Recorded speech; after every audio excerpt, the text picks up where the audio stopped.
Some contractors bid work like they're at an all-you-can-eat Mexican buffet. Pilot high now, deal with the indigestion later. The most profitable contractors know the trick isn't eating everything, it's knowing what to leave alone. Today, we're talking about why the most profitable contractors don't chase every job on the menu. They know which ones will feed the business and which ones will just give you heartburn. This is the Contractor Success Forum. I'm Wade Carpenter with Carpenter Company CPAs, alongside Stephen Brown with McDaniel Whitley Bonding and Insurance. And Stephen, if you had a contractor with a big job, they want to bid, they think it'll cover their overhead for a year, but they've never done that type of work before, what would you tell them? Please don't do it. All the time that comes up, Wade, and we say, well, convince us of how you're going to do it. Because we got to convince the bonding company.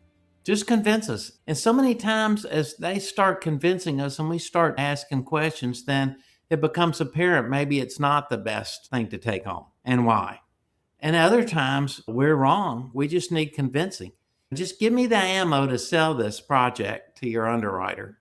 Because again, we don't know, Wade, we don't know. We can't do what you do. We can't build what you're building. All we're doing is analyzing the numbers, your track record historically. Don't go into this territory if it's new. Don't take on jobs X amount higher than your largest project that you've ever done. What's this going to do to your cash flow? What kind of equipment do you need? What's this going to mean to your workforce? What about the time frame? What about liquidated damages? So, yeah, don't get me started there. Well, my idea behind this one was a lot of contractors think, well, we got to bid everything out there, or they're afraid that saying no means to this general contractor, they're too busy for us, or we're never going to get.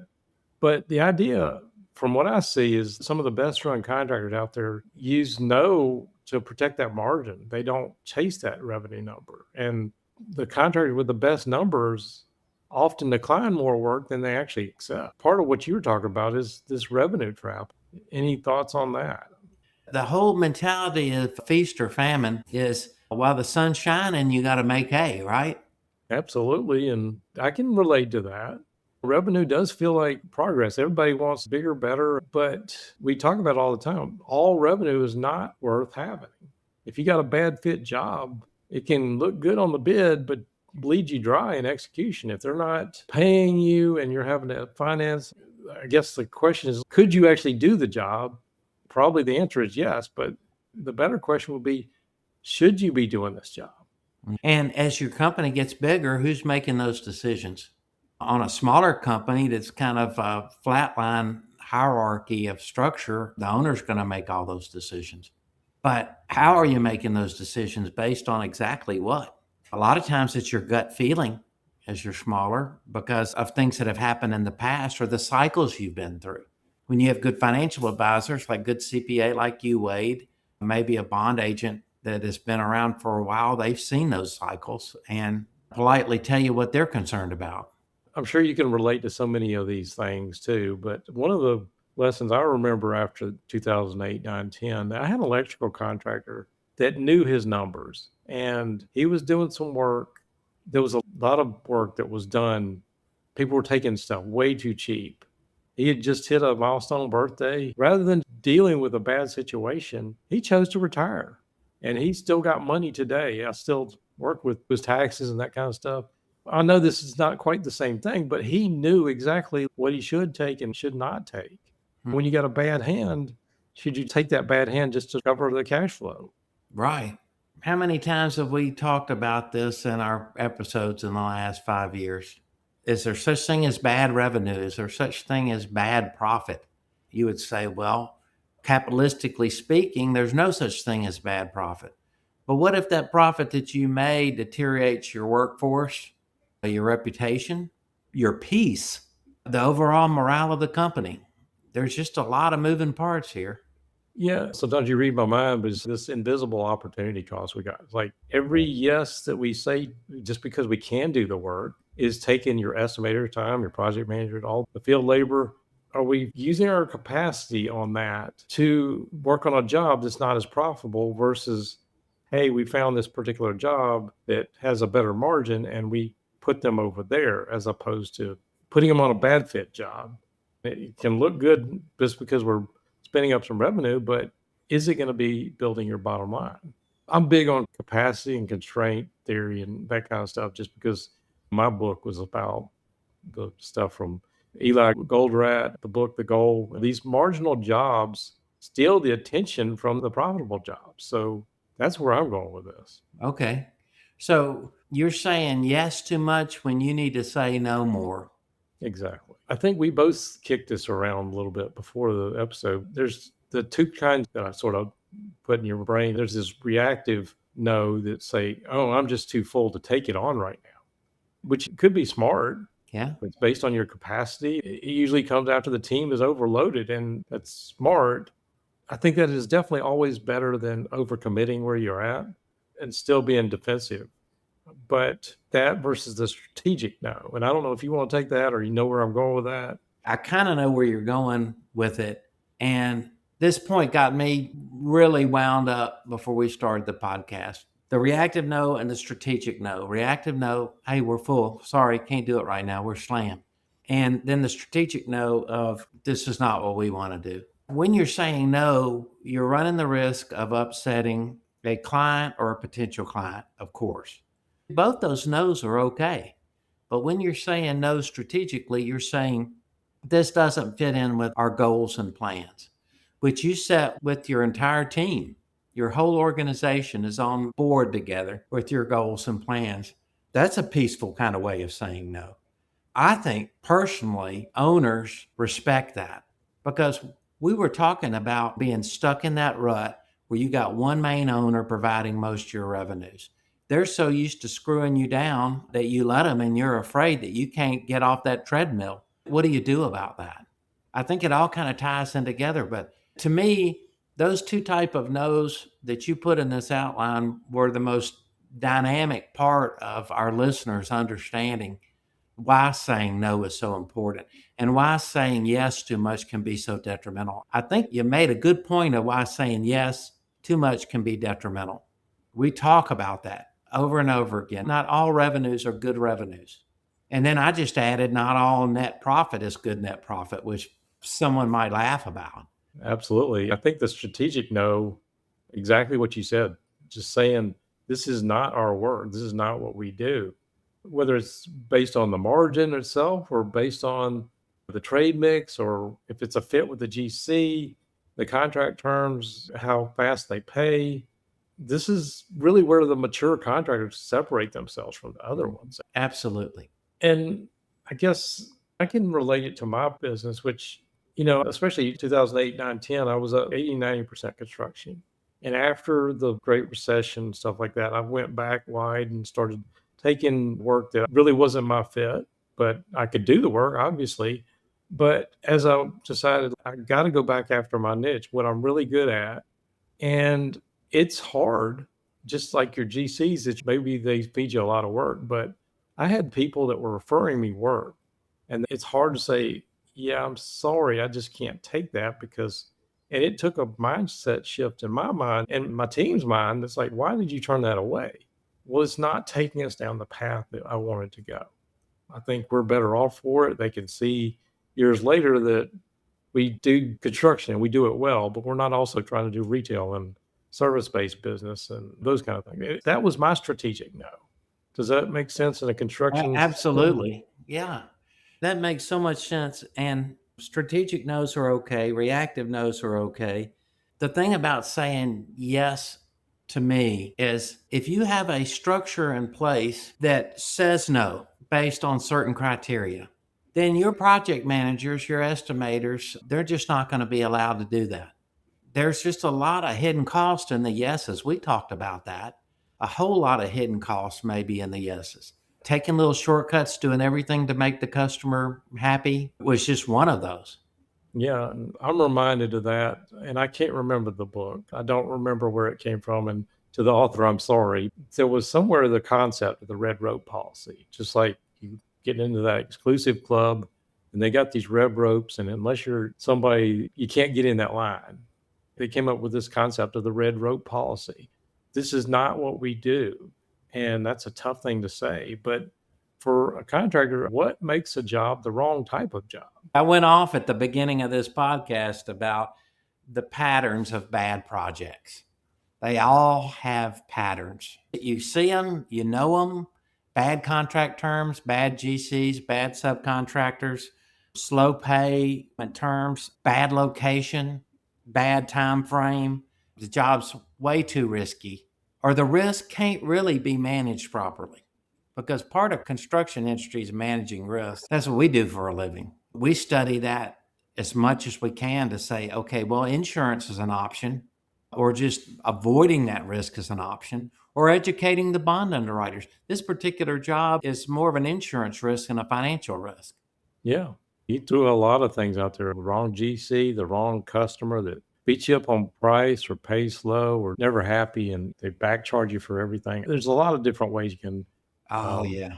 You've got a bad architect engineer relationship. The job is more technical than you're used to doing. And you throw the technical and then the location, and then you throw the weather, and then you throw the time frame and liquidated damages, and everything just kind of stinks. But then as a contractor, you say, that's how I make the big bucks. I do stuff other people can't do, better, faster. That's good. That's true. There are a lot of good contractors out there like that. If they can truly say that, absolutely. But Mhm. as you said, what scope mix pulls them outside their sweet spot? Is the job size too small or too big, or they don't know what that sweet spot is? Is it the wrong geography? Are we going crossing state lines just because we can get it? Do we have the supervision or thinking about how much it takes to mobilize? Just the whole logistics question of these quietly eating our margin, dealing with out of town living and the timing. Is it landing when your crews are already committed? There's so many things that we can say in generality, but I think our contractors have to figure out what those are for themselves. Right. We also get in this fear of we're not going to get the right jobs or we're going to run out of money, run out of revenue. So sometimes fear can drive some bad bidding.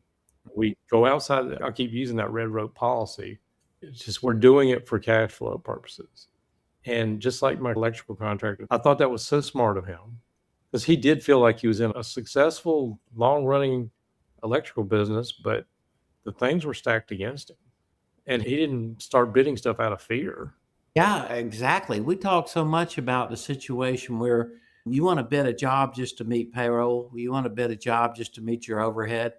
What you're not seeing is that every time you do that, your overhead goes up. So you're trying to take care of overhead, and then there's more problems that come up. So you're just digging yourself deeper in it. And that Profit First for Construction book that you've written is exactly how you get out of that trap. So, yeah, you're afraid. You say yes to things you shouldn't because of your cash restraints, your debt. Every time you have debt, you are a servant to that debt. We don't want our listeners to be servants of their debt or their overhead. And also, what about those employees? If those employees are so important to your organization that you're going to go out of business without them, what does that mean to your business model?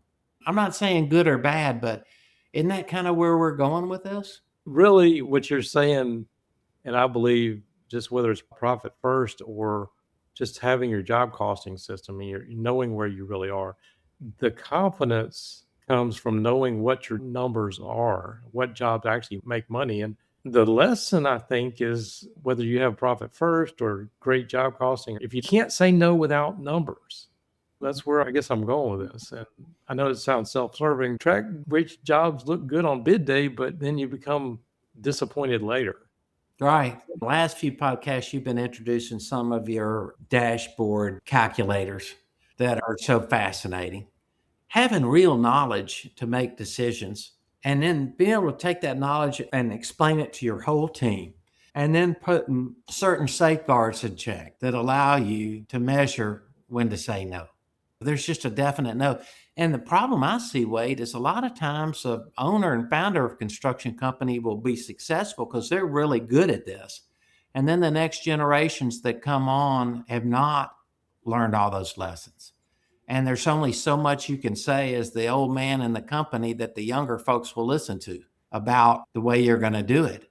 So you've got to be able to not only tell them what is your gut instinct about saying yes or no on a project versus being able to measure why your gut says no.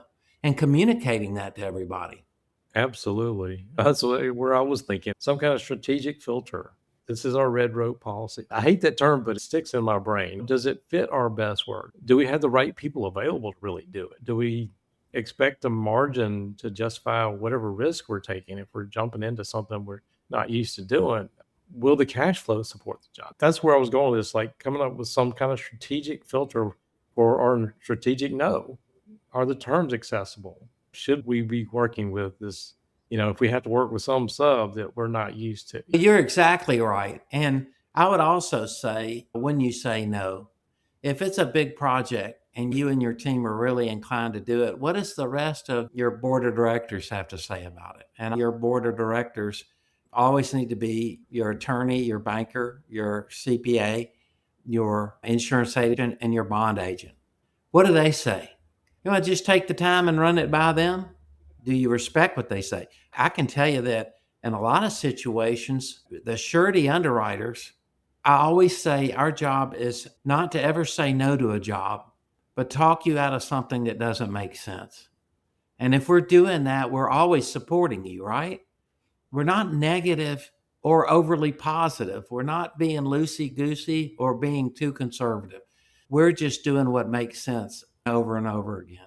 Yeah, agree. And that's where I keep thinking about times as I'm reflecting on this when I started saying no. And then there was times I would cave on that. And maybe you paid for it. Well, that's exactly where I was going. I beat myself up later. It's like, why did I do that? And so whether you want to call it a red rope or create a red flag list from your past problems with, you had a problem job. We say never do this again. Build a list, set minimum margins, setting an ideal customer for yourself. The ideal project profile, is it X number of dollars? Is it a certain type of construction? Always go back through the bid results, things like that. And is that crazy customer treating you like a crazy girlfriend or boyfriend that you need to get rid of? Yeah. Well, You got to get off the cycle here. It's like, okay, no, exactly. ugly is as ugly does. Well, again, I got past the initial pushback and all that kind of stuff, and it built over time, but then you start seeing the success from it. Too many contractors I see, they're out there celebrating. We got a ton of backlog. Well, what's in your backlog? What kind of backlog?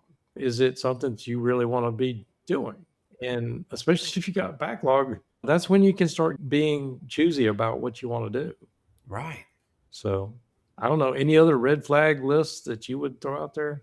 No, I would just say that if you're making these decisions as a construction company owner, what is your personality and what's good about it and what's bad about it? And are you surrounding these decisions with people with other personalities and perceptions? Because that's always healthy. Well, I guess for our listeners, I think just for a gut check, I would ask you, when was the last time you turned down some work that looked profitable on paper? And if that answer is never, you might have a problem. It might be a selection problem. You might be listening to estimators and the people that are just looking at the dollars. But profitability is really not just what you win. It's what you're disciplined enough to walk away from. But you got any final word on this? No, you just final worded it great, Wade. Okay. Well, with that, if our listeners are still with us, we appreciate you hanging out this far. I know you may have some pushback. If you disagree, we'd love to hear it in the comments, but I think this is practical advice that I think too many people fail to take. And unfortunately, they're in this chaos that they need to get out of that chaos. And maybe they've got more backlog than they can do, but they can't slow down because the cash will slow down. This may be something for you to think about getting out of that. Just say no. Absolutely. A Okay. strategic no. Okay. So with that, thank you for being with us. We appreciate it. If you like, share, subscribe. If this has helped you, then share it with somebody else that may help somebody else find their path. We do appreciate you being with us. We do this every single week. We'll see you on the next show.